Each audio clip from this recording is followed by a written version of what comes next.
बैठ जा भाई। 14 घंटे तो यहाँ जमकर आप बैठे एक 14 घंटे नहीं बैठ सकते। हम तो पागल है यहाँ पीछे। देखो मेरे कहने के बाद भी तो बैठ जा भाई, हम बैठे ना, बैठ कह रहा हूँ कि आप बहुत गंभीर शब्दों में इस बात को कह रहा हूँ। बैठ जाओ बैठ जाओ बैठ जाओ। हम आरएसएस और तमाम चीजों में बातें करते हैं, लेकिन हम अपनी कमियों को नहीं पहुंचते। क्या अगर आपकी जगह आरएसएस के लोग किसी बात के लिए आंदोलन कर रहे होते तो भेड़ बकरी की तरह खड़े होते क्या?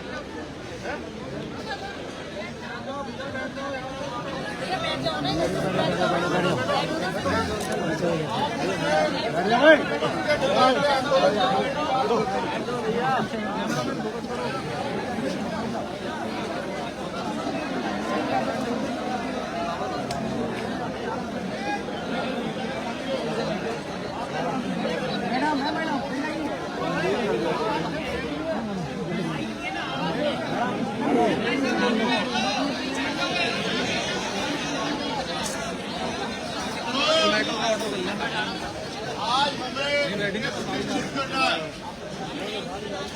कि कल करें तो आज कर, आज करें तो और पल्ले वीले हो जाएगी। फिर करोगे तो जो कुछ होगा आज ही होगा।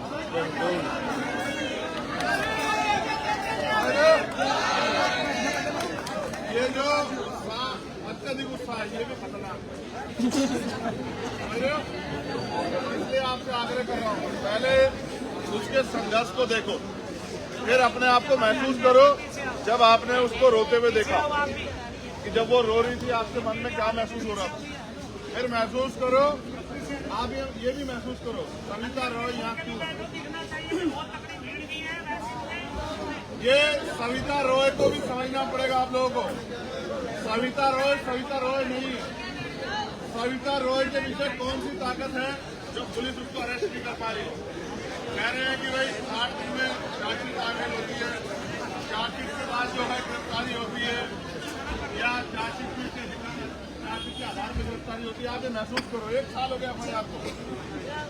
इसका मतलब कानून से भी बड़ी ताकतें सविता रॉय के पीछे। और आप ये भी समझो, ये भी एक तरीका है कि जिन सरकार का जिन लोगों पे भरोसा है कि इनके जरिए अन्याय कराने के हमारे उनको बार बार क्यों उनको वो करते रहते हैं, बढ़ाते रहते हैं। उनका एकमात्र कारण ये है कि सविता रॉय को जानने के लिए इनकी हिस्ट्री को पढ़ना जरूरी है कि सविता रॉय ने अब से पहले क्या किया।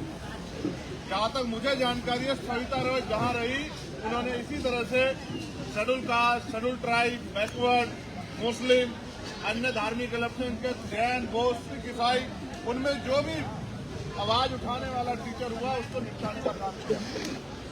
ये इनका पहला मामला नहीं है। कभी आप सोचते हो कि पहला ऋतु इनका शिकार हुई, ऋतु तो बोल पड़ी। बहुत सारे लोग इनके शिकार हुए और शिकार होकर चुपचाप पढ़ लिख के मेहनत मजदूरी करने के लिए चले गए। इसलिए मैं आपसे कह रहा हूँ एक और चीज बहुत जिम्मेदारी की, जैसे आपने कहा कि इन्होंने ऋतु के प्रोटेस्ट पर डाका डाला, वहां से लूट करी, चोरी की। ये आप जो बार बार कहते हैं ना, मैं इस बात को स्पष्ट करता हूं, भगवा जो है वो इनका अपना रंग नहीं है। भगवा बुद्ध का रंग है, सीवर का रंग है। भगवा ये नकली लोग हैं, इनका अपना हिस्टोरिकल कुछ नहीं है। दूसरा इनका एक ही वो है, इन्होंने हमसे चुराया जो कुछ चुराया। ठीक है, जैसे डकैती हमारी हिस्ट्री में कर रखी है। आप लोग चीजों को समझो, आप उन्हीं के हिसाब से बोलते जो बोल चाहते क्या बोले। ये हमारा रंग है, सेफ्रून जो है ये चीवर का रंग है। जितने हमारे बुद्ध हैं वो सब लोग इसको पहनते थे। आप समझो लड़ाई क्या है इस देश में, व्यवस्थाओं की लड़ाई, सभ्यताओं की लड़ाई। और ये लड़ाई धर्म की नहीं है। हमें कोई मतलब फर्क नहीं पड़ता है, हमें कोई फर्क नहीं पड़ता कि आप अपने धर्म को किस आजादी से मनाते हो। आपको पूरा अधिकार है, आप अपने धर्म को जो मनाए करो, जिस तरह से करो। आपके हाथ में जितनी ताकत उस ताकत करो, जितने साधन लगा के करना है करो। लेकिन इस देश में लड़ाई हिस्सेदारी की है। हम लोग यहाँ क्या धर्म की लड़ाई लड़ने के लिए आए, हम हिस्सेदारी की लड़ाई लड़ने आए कि वो 25,000 पोस्ट। भाई आप सुनो, अगर ग्राम में सरपंच से लेके और सांसद तक अगर कोई अपने पद से बर्खास्त हो जाता है किसी कारण, तो 6 महीने के अंदर चुनाव होते नहीं होते। लेकिन इंस्टीट्यूशन में जहां से भविष्य निर्माण हो रहा है, 25,000 बैकलॉग है। आप भरिएगा क्यों? क्योंकि आपका एकमात्र लक्ष्य ये है, जब आप इन 25,000 बैकलॉग को भरोगे तो बाबा साहब अम्बेडकर के संविधान में रिजर्वेशन का पैटर्न है, हिस्सेदारी का, प्रतिनिधित्व का, उसमें हमारे बच्चे भी जाएंगे, पिछड़े जाएंगे। आप इस बात से डरते हो। आपका एकमात्र लक्ष्य ये है कि जिस तरह से ये आज 70 साल में संविधान के आने के बाद अपने पैरों पर खड़े हो गए, इनको कैसे कमजोर किया जाए। इतिहास गवाह है। और आप जान लो, किसी को मारना हो, तलवार चलाने की जरूरत नहीं है, उसका रोजगार छीन लो, उसकी कमर टूट जाएगी, वो इस लायक रहेगा ही नहीं। अगर आपके घरों में कनस्तर में आटा नहीं होता तो आप आ जाते क्या? जिनके कनस्तर में आटा नहीं, वो प्रोटेस्ट में आए हैं या अपने बच्चों का पेट पालने के लिए मजदूरी करने गए? आप समझो लड़ाई क्या है। वो आपको हैंड टू माउथ करना चाहते हैं, वो आपका रिसोर्स खत्म करना चाहते हैं, आपका व्यापार खत्म करना चाहते हैं। ये लड़ाई सिर्फ यहाँ नहीं, पूरे देश में चल रही है। वो अलग बात है कि संगठित नहीं है। इसलिए मैं आपको अपील करूंगा मेरे भाइयों, डट जाओ। आप महसूस करो कि शहीद आजम भगत सिंह को महसूस करो। 58 दिन तक भूख हड़ताल, आप समझ सकते हो? ये होता है संकल्प लड़ने का। इतने दिन अन्याय और जुल्म की इंतहा, बर्फ पे लिटा के लाठियों से पीटा गया, जख्मों पे नमक लगाया गया, ये होता है कमिटमेंट। क्या आप महसूस करो कि हमारे अंदर वो कमिटमेंट है? कह के तो बिठाना पड़ रहा है कि बैठ जाओ। भेड़ बकरियां कहीं जीतती देखिए आपने? आप अपने अंदर आत्मबल तो पैदा करो, अपने अंदर त्याग समर्पण तो पैदा करो। मैं देख रहा हूँ बहुत उम्र के सीनियर लोग हैं, बेचारे बैठे हैं, लेकिन नौजवान उस बात को नहीं अपील कर रहे हैं। कहते हैं चीज और जवानी, कहाँ चल रही है जवानी? जवानी तो ऐसी हो रही है कि लट लेके बिठाना पड़ रहा है कि बैठ जाओ बैठ जाओ। ये जवानी है क्या? ये जवानी नहीं है। ये तो इससे युद्ध नहीं, ये जंग नहीं जीती जाएगी। मैं फिर दोहरा रहा हूँ, नेताजी सुभाष चंद्र बोस का वो नारा मेरे बार बार क्यों याद आ रहा है? क्योंकि हालात ऐसे थे कि तुम मुझे खून दो, मैं तुम्हें आजादी दूंगा। हालात ऐसे थे। आज संघर्ष के अलावा कोई रास्ता नहीं है। आज हम सब लोगों को मिलकर संघर्ष करना है, इनके षड्यंत्रों से बचते हुए, इनके झूठ से बचते हुए, इनके उपहार लालच से बचते हुए हमें संघर्ष के लिए कमर कसनी है। और ये संघर्ष एक दिन में खत्म नहीं होगा। 145 दिन में हम यहाँ तक तो आए कि वार्ता का रास्ता बना। अभी तो लड़ाई शुरू हुई है। 145 दिन आप महसूस करते, अभी लड़ाई का पहला चैप्टर चल रहा है। और आप जिस जोश में हैं, इस जोश को बना के उसको देखो, कुछ ही देर में आपके पक्ष में फैसले आ जाएंगे। हमने क्यों भेजा उन्हें? हम भी तो जा सकते थे, मेयर महमूद भाई, खूब उनके साथ बहस करके आते, क्योंकि लड़ाई को वो लोग लीड कर रहे हैं। हम भी तो जमीन पे बैठे। जब तक आप यहाँ थे, अब पहले जब मैं उधर नहीं गया तो हम लोग यही जमीन पे बैठे थे ना। या फिर पूछने लगे कि जब हम आपने बैठे। लड़ाई यहाँ स्वाभिमान सम्मान की आपस में नहीं है। यहाँ लड़ाई है उस बहन को, उस विषय को आगे बढ़ाने की, जिस विषय पर जंग हो रही है। वो भी चाहते हैं कि हम लोग इधर उधर की बातें करें। हमें इधर उधर की बातें करनी नहीं। आज हम राजनीतिक बात थोड़ा कर रहे हैं। आज हम ये बात कर रहे हैं कि देश की इतनी यूनिवर्सिटियों में, इतने डिपार्टमेंट में जो बैकलॉग पड़ा हुआ है वो कब भरा जाएगा? क्यों नहीं भरी है सरकार? हर स्टेट में 4-5 लाख सरकारी नौकरियों का बैकलॉग क्यों नहीं भरी है सरकार? और लगातार नौकरियां खत्म कर रही है। क्यों कर रही है? अग्निवीर योजना लाके आर्मी में जो लोगों का विश्वास था, राष्ट्र के प्रति जो उनकी प्रतिज्ञा थी, संकल्प थे, उसको क्यों जीरो किया आपने? और आर्मी के जो हमारे नरवाने साहब थे, जनरल साहब, उन्होंने क्या लिखा अपनी किताब में कि ये जो है, आर्मी से भी नहीं पूछा इन्होंने किसानों के खिलाफ कानून बनाया, किसानों से भी नहीं पूछा। इन्होंने ड्राइवरों के खिलाफ कानून बनाया, ड्राइवरों से भी नहीं पूछा। इन्होंने जीएसटी लागू की, व्यापारियों से भी नहीं पूछा। नोटबंदी की, जनता से नहीं पूछा। लेकिन इनको समझो, इनका असल मकसद क्या है? लोग अपने दुख से दुखी नहीं, दूसरे के सुख से दुखी है। ये बात को भी तुम समझो। गरीब ये सोच रहा था नोटबंदी के समय कि अमीरों की जेब से पैसा निकलेगा। अमीर की जेब से कुछ नहीं निकलने वाला। अमीर के 2 रुपए निकलेंगे, आपका सब कुछ निकल जाएगा। इस देश में लड़ाई क्या समझो? जीएसटी की असल चोट किस पे पड़ रही है? बड़े उद्योगपतियों पे या छोटे व्यापारियों पे? जीएसटी की असल मार पड़ रही है छोटे व्यापारियों पर। मुझे कहने में कोई परहेज नहीं। मैं उत्तर प्रदेश का दौरा करके आया कि यहाँ से दिल्ली से एक लिस्ट जाती है या लखनऊ शासन से एक लिस्ट जाती है डिस्ट्रिक्ट में, और डिस्ट्रिक्ट के अधिकारी तक ये जाति धर्म के लोग हैं, इनकी दुकानें, इन दुकानों पर जाकर टैक्स का छापा मारना। ये जो इस सोच के साथ जो राज हो रहा है, इससे हमें समझना पड़ेगा। हम नहीं कह रहे, बिल्कुल नहीं कह रहे कि 22 तारीख को कोई आयोजन है, हमें उससे कोई दिक्कत, हम कह रहे हैं बहुत अच्छी बात है, कीजिए, लेकिन आपको ये भी सुनिश्चित करना पड़ेगा कि वो जो पैसा वहाँ खर्च हो रहा है, क्या देश में इतनी खुशहाली आ गई है कि सरकारी पैसा आप वहाँ खर्च कर रहे हैं? आपको ये भी बताना पड़ेगा, हमें पूछना पड़ेगा। किसी अन्य धार्मिक आयोजन होगा तो आप उस पर भी इतनी शिद्दत से काम कर पाओगे? जो भगवान बुद्ध को मानने वाले लोग हैं, जो ईसा मसीह को मानने वाले लोग, जो खुदा को मानने वाले लोग हैं, जो वाहिगुरु जी को मानने वाले लोग हैं, जब उनकी धार्मिक आस्था का सवाल आएगा, क्या आप इतनी हिम्मत उठा पाओगे? असल ये है कि आप असल मुद्दों पे बात नहीं कर रहे। ये जो पैसा हम टैक्स देके आपको दे रहे हैं, आप इस पैसे का मिसयूज कर रहे हैं। ईश्वर, आपने देखा ना, ईश्वर कभी कहता है कि मुझे पैसा दो, ईश्वर तो कहता है देने वाला है। ठीक है, यहाँ तो राम के नाम पे भी लूट मची है। दोनों हाथों से लूटो, दिल खोल के लूटो, धर्म के नाम पे लूटो लूटो लूटो।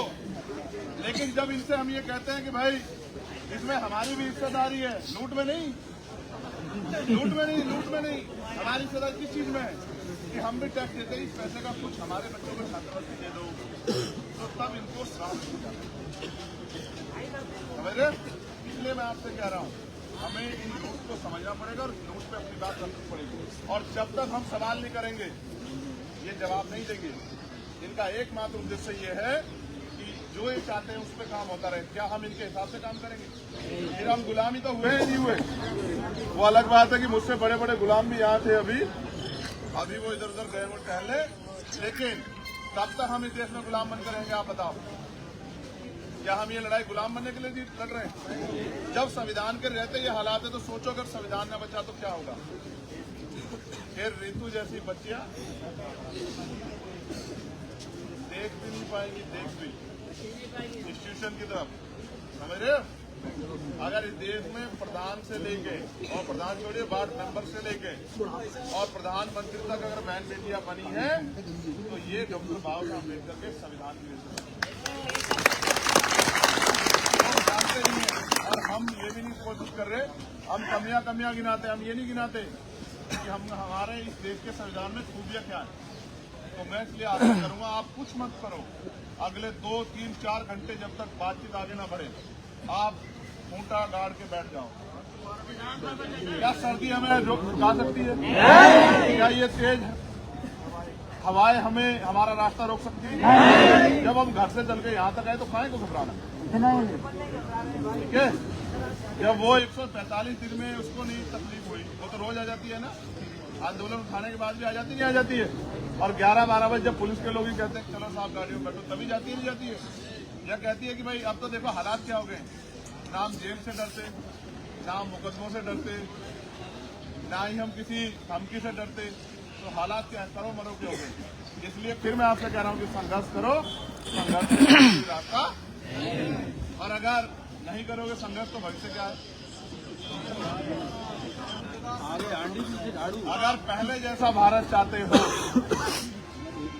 तो फिर मत करो, और अगर ऐसा भारत चाहते हो जैसा सपना बाबा साहब अम्बेडकर ने देखा तो फिर करो। इसीलिए हमने 22 तारीख को दिल्ली की टीम ने जंतर मंतर पे संविधान सभा बुलाई, क्योंकि 22 तारीख को 22 जनवरी 1947 को भारतीय संविधान की प्रस्तावना को, उसके लक्ष्य उद्देश्यों को स्वीकार किया गया था कि इस संविधान के लक्ष्य उद्देश्य क्या होंगे, जिनको अभी तक हम प्राप्त नहीं कर पाए हैं। और दूसरी तरफ ये आंधी चल गई कि संविधान को हटाओ, संविधान को हटाओ, संविधान को हटाओ। जो संविधान के लक्ष्य थे, जिन लक्ष्यों के लिए संविधान आया, जो उद्देश्य थे कि अंतिम व्यक्ति को भी सम्मान की जिंदगी मिले, अवसर की क्षमता, हक अधिकार मिले और उनके साधन संसार सुरक्षित रहे, वो तरक्की करे, वो अब तक सब लोगों तक नहीं पहुंची। लेकिन संविधान के पूरे खात्मे की बात होने लगी है तो वो संविधान की प्रस्तावना पढ़ के सरकार को बताना कि ये प्रस्तावना लागू कराने के लिए अगर आप इसको खत्म करने की सोच रहे तो ऐसा नहीं होने देंगे हम लोग। हम इस देश की धर्मनिरपेक्षता को बचा के रखेंगे, हम इस देश की संविधान की जो लक्ष्य उद्देश्य है उनको हम लोग संभाल के रखेंगे, उसको लागू कराने के लिए हम लोग संघर्ष करते रहेंगे। इसलिए आपसे कह रहा हूँ, मैं आशा उम्मीद करूँ कि जब जब यहाँ वक्ता बोलेंगे आप लोग बहुत उत्साहित होकर इधर उधर भाग के आराम से बैठ के सुनेंगे। कितने लोग हैं जो नहीं, ईमान 1 मिनट चलिए। एक होता है ईमान, एक होता है ईमानदार।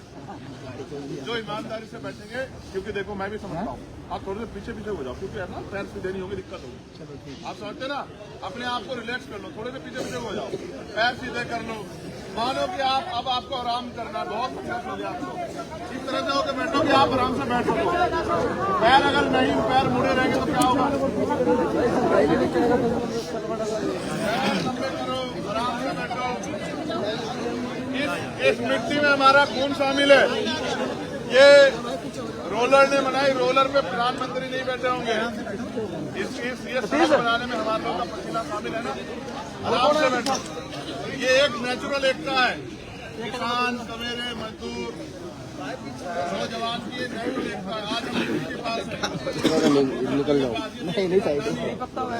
आज हमें संघर्ष का एक नया अध्याय लिखना है कि किस तरह डॉक्टर बाबा साहब अम्बेडकर, सर छोटू राम, फूले, साहू को मानने वाले लोग कोई भी कीमत चुकाने के लिए तैयार है, लेकिन पीछे हटने के लिए तैयार नहीं है। वो किसी भी हद से गुजरने के लिए तैयार है। अगर उनको कुचला जाएगा, उन पर गोलियां चलेंगी, लाठियां चलेंगी, जेल जाना पड़ेगा, वो उसके लिए तैयार है, लेकिन पीछे हटने के लिए तैयार नहीं है। आपका यही एटीट्यूड बनेगा।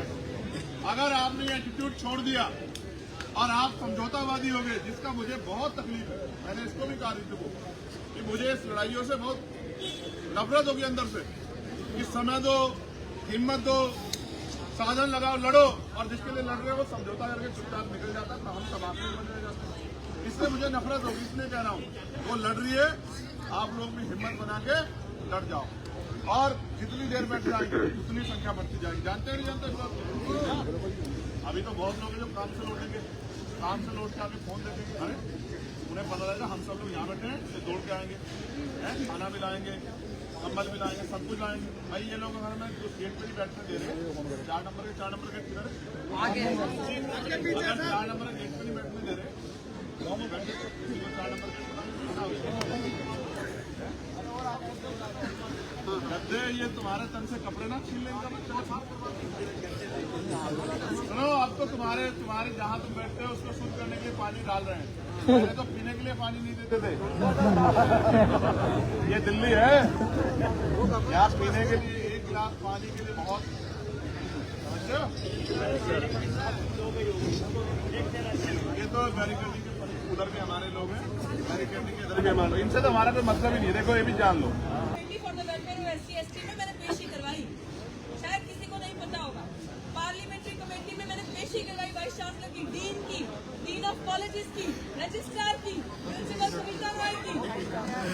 जब मैंने पेशी करवाई तो वाइस चांसलर जिस गेट पे आई थी, चाय पीने के लिए जा रहे थे, रिफ्रेशमेंट खाने, तो मैं गेट पे वाइस चांसलर के साथ खड़ी होगी। आप यकीन नहीं मानोगे, मेरी जब बात का वाइस चांसलर एक जवाब नहीं दे पा, वाइस चांसलर के हाथ काम करके मुझसे बात करनी थी।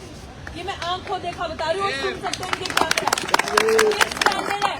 इसलिए नहीं कि उसके पास जवाब नहीं, उसके अंदर हिम्मत ही नहीं है हमसे बात करने की, उसके अंदर पोटेंशियल ही नहीं है, एबिलिटी ही नहीं है कि वो हमें फेस कर सके। तो उसको डर ये लगता है कि कोई टेक्निकल बात कर दी तो मैं फंस जाऊंगा, क्योंकि इनकी नजरों में तो आते वैसे हम आरक्षण से हैं, लेकिन इनके कई गुना ज्यादा दिमाग से ऊपर है इनसे। क्योंकि हम जब इंटरव्यू देने जाते हैं ना, गॉडफादर नहीं होता इंटरव्यू में, वहाँ पे हमारे नाम के आगे टिक नहीं लगा होता, यहाँ इसी कौन है। हम जब इंटरव्यू लेने जाते हैं तो हमारा एक्सपर्ट बैठा होता है ना, वो भी उन्हीं का होता है वहाँ पे, वो भी हमारे लिए नहीं लड़ता। तो इनका सिलेक्शन प्रोसेस ऐसा है कि तू भी आजा, हाँ जी शर्मा जी, वर्मा जी, वो व्हाटएवर एक्स्ट्रा। लेकिन हमारे लिए पूरी स्क्रीनिंग कमेटी बैठती है और फिर हमें NFS किया जाता है। तो मैं इसकी बात बता रही थी, पार्लियामेंट्री कमेटी में भी ये वाइस चांसलर ने इसे कटे। फिर मेरा एक इंटरव्यू था दिल्ली विश्वविद्यालय में, मैंने जिंदगी के 2 ही इंटरव्यू दिए।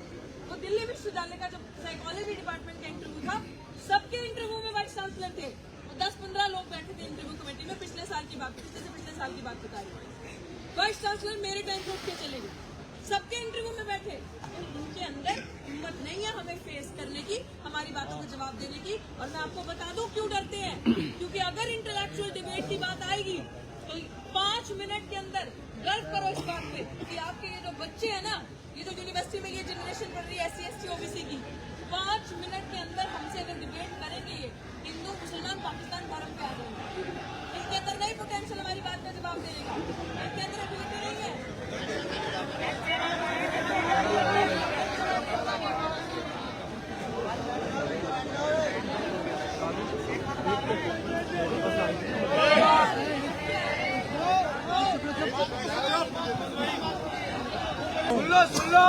तभी जीतनी पारी अब समझो बात को, हमसे बात क्यों नहीं करनी?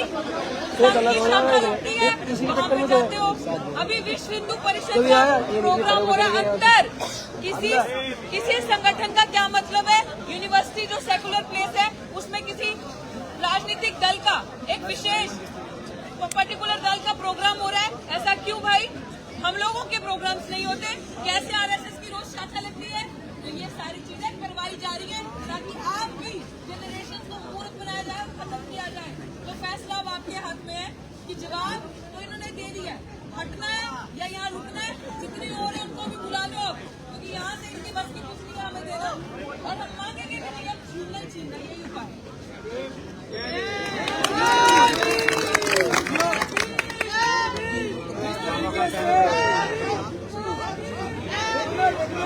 चलो क्या करूं? जो साथी यहाँ खड़ा है, तुम हो गए? क्योंकि हमारे 2 माइक खराब हो गए, 4 माइक डकैती करके इन्होंने ले लिए।